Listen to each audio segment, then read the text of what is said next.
Good morning student. देखिए हम लोग एक्सपोनेंट्स देखते हैं। देखिए इसकी वैल्यू को फाइंड करना है, यानी इसके मान को निकालना है। 2 की पावर 0 प्लस 8 की पावर 0 अपॉन 6 की पावर 0। तो हमने आपको बताया था कि अगर कोई रियल नंबर है, ठीक है, अगर कोई एक फार्मूला बता चुके हैं, अगर कोई रियल नंबर है उसकी पावर 0 है तो इसकी वैल्यू हमेशा 1 होती है। ठीक है, तो देखिए 2 की पावर 0 है तो इसकी वैल्यू 1 होगी, 8 की पावर 0 इसकी भी वैल्यू 1 होगी, और 6 की पावर 0 इसकी भी वैल्यू 1 होगी। ठीक है, ये फार्मूले से है। ठीक है, अब देखिए 1 + 1 आपका 2 हो जाएगा अपान 1, तो 2/1 आपका 2 आंसर आ जाएगा। ठीक, अब देखिए ये अगले क्वेश्चन को देखते हैं। अगला क्वेश्चन आपका क्या दिया गया है, फाइंड द वैल्यू आप। ठीक है, इसकी वैल्यू को फाइंड करना है, यानी इसके मान को निकालना है। देखिए सबसे पहले इसके मान को निकालना है तो मैंने इसको लिख दिया। अब देखिए सबसे पहले जब भी कोई किसी क्वेश्चन करते हैं तो उसकी पावर को पॉजिटिव करने का प्रयास करते हैं। क्या करने का प्रयास करते हैं? पॉजिटिव, यानी कि प्लस। ठीक है, यानी कि धनात्मक। ठीक है, तो देखिए अब इसको पॉजिटिव करने का प्रयास करेंगे, यानी कि प्लस करने का प्रयास करेंगे। तो सबसे पहले क्या करो, इस जो ये बेस है आपका, ठीक है, यानी आधार, ठीक है, इसको क्या करो, रेसिप्रोकल कर दो, यानी कि पलट दो। ठीक है, रेसिप्रोकल यानी पलट दो। तो देखिए 125 नीचे था तो आपका ऊपर आ गया, और 64 ऊपर था तो नीचे आ गया। जैसे ही आप ये करेंगे तो वैसे ही आपकी जो पावर है उसका साइन चेंज हो जाएगा। ठीक है, साइन चेंज हो जाएगा तो ये निगेटिव था तो पॉजिटिव हो जाएगा। तो पहले काम क्या किया कि पावर को पॉजिटिव कर लिया। ठीक है, अब देखिए 125 का फैक्टर करिए। तो देखिए जब 125 का फैक्टर करोगे तो 5 × 5 × 5 आएगा, यानी कि जब 5 × 5 × 5 आएगा तो 5 3 बार आ रहा है तो इसको लिखेंगे 5 की पावर 3, यानी 5 की घात 3। ठीक है, और देखिए अब फिर 64 का जब फैक्टर करेंगे तो 64 का जब फैक्टर करेंगे तो इसको देखिए दोनों को ऐसा लिखना है कि एक ही पावर के रूप में लिखा जाए। जब 64 का फैक्टर करेंगे तो आएगा 4 × 4 × 4। ठीक है, 4 × 4 × 4, तो इसको लिखेंगे 4 की पावर 3। क्या लिखेंगे? 4 की पावर 3। ठीक है, तो देखिए ये 5 की यानी कि 125 का फैक्टर किया तो ये आ गया 5 की पावर 3, और 64 का फैक्टर किया तो ये आ गया 4 की पावर 3। तो इसको लिख देंगे 5/4 की पावर 3 कंबाइंड पावर। ठीक है, यानी ये 5 की पावर भी 3 है और 4 की भी पावर 3 है। ठीक है, तो हमने सबसे पहले क्या किया कि ये जो पावर थी, देखिए समझिएगा, ये जो पावर थी पहले इस पावर को पॉजिटिव करना है। तो पॉजिटिव करने के लिए हमने इस जो हमारा बेस है इसको क्या कर लिया, रेसिप्रोकल कर दिया, यानी इसको पलट दिया। जब इसको पलटा मैंने तो ये आपका 125/64 हो गया। 125 का फैक्टर कर लिया तो 5 × 5 × 5। ठीक है, 5 3 टाइम्स आ रहा तो ये हो जाएगा 5 की पावर 3, और 64 का फैक्टर किया तो 4 × 4 × 4, तो 4 आपका 3 टाइम्स आ रहा तो 4 की पावर 3। तो इसको हमने लिख दिया 5/4 की पावर 3। ठीक है, की पावर 2/3। अब देखिए अब क्या होगा कि पावर का मल्टीप्लाई हो जाता है, फार्मूले में मैं बता चुका हूँ। तो पावर का मल्टीप्लाई हो जाएगा तो ये 3 से 3 कैंसिल हो जाएगा तो 5/4 का स्क्वायर आ जाएगा।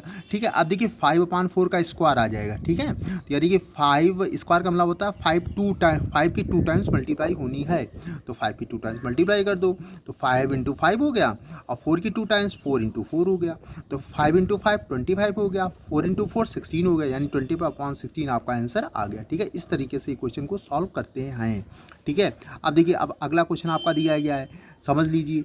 जैसे ये आपका दिया गया 2 की पावर 3 का होल स्क्वायर। ठीक है, 2 की पावर 3 का होल स्क्वायर बराबर 4 की power x। Find the value of, हमको x³ की वैल्यू को फाइंड करना है। ठीक है, आप कैसे करेंगे, देखिए सबसे पहले देखिए 2 की पावर 3 का होल स्क्वायर बराबर 4 की पावर x। हमने आपको बताया है कि पावर की पावर जो होती है उसकी मल्टीप्लाई हो जाती है। तो ये देखिए 2 की पावर 3, ठीक है, की पावर 2, तो ये देखिए ये दोनों पावर हैं। ठीक है, तो इसकी मल्टीप्लाई हो जाएगी तो 2 की पावर 6 हो जाएगा, 3 2 जा 6 हो जाएगा। ठीक है, ये फार्मूला है कि पावर की पावर का मल्टीप्लाई हो जाता है।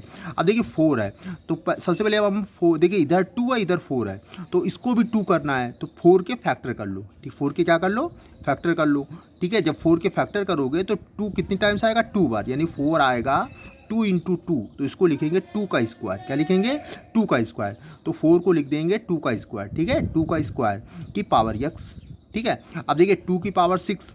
ठीक है, हमने आपको बताया था कि पावर की पावर का मल्टीप्लाई हो जाता है, तो पावर की पावर का मल्टीप्लाई हो जाएगा तो 2 की पावर 2x, तो ये हो जाएगा 2 की पावर 2x। ठीक है, अब देखिए अब ऑन कंपेयरिंग, अब हम कंपेयर करेंगे।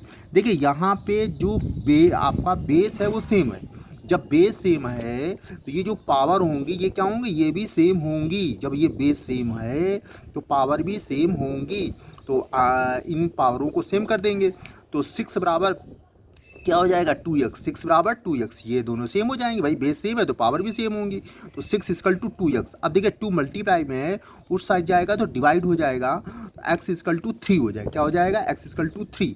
ठीक है, अब हम यक्स क्यूब का क्योंकि हमको यक्स क्यूब का मान फाइंड करना है, ठीक है, तो यक्स क्यूब का मान फाइंड करेंगे तो यक्स क्यूब हो जाएगा 3 का क्यूब। तो जब 3 का क्यूब होगा तो 3 को 3 टाइम्स लिखेंगे, यानी 3 बार लिखेंगे, 3 इंटू 3 इंटू 3, तो 3 3 जा 9 और 9 3 जा 27 आपका आंसर आ जाएगा। ठीक है, इस तरीके से इस क्वेश्चंस को करते हैं। देखिए एक फार्मूले को और भी मैं डिस्कस कर लेता हूँ। जैसे देखिए यहाँ पे लिखा है a की पावर n अपॉन b की पावर -m। ठीक है, तो देखिए जब डिवाइड होता है और सॉरी ये a की पावर m भी है, तो जब ये जैसे हमको इसको ऊपर ले जाना है, ठीक है, तो डिवाइड में पावर चेंज हो जाती है। डिवाइड में पावर क्या होता है, ये -m है तो ऊपर जाएगी तो +m हो जाएगी। ठीक है, और ये जो चेंज होगी इसको कहते हैं डिवाइड में जो पावर होती है वो सब्ट्रैक्ट होती है। ठीक है, डिवाइड में पावर क्या होती है, जब डिवाइड होता है और बेस सेम हो तो पावर सब्ट्रैक्ट होती है, और सब्ट्रैक्ट होने के कारण ही उसकी जो पावर है वो चेंज हो जाती है। तो देखिए जैसे आपका ये दिया कि जैसे हम इसको ऊपर ले जा रहे हैं, यानी इसको न्यूमरेटर में ले जा रहे हैं, जो यहाँ लिखा a की पावर n,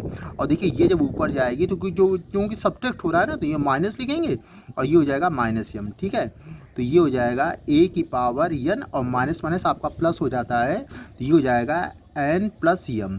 ठीक है, तो ये ध्यान रखिएगा। ठीक है, यानी कि इस पॉइंट को आपको ध्यान रखना है कि अगर हम पावर को ऊपर ले जा रहे हैं डिवाइड में, ठीक है, अगर डिवाइड है तो पावर सब्ट्रैक्ट होती है अगर बेस सेम है तो।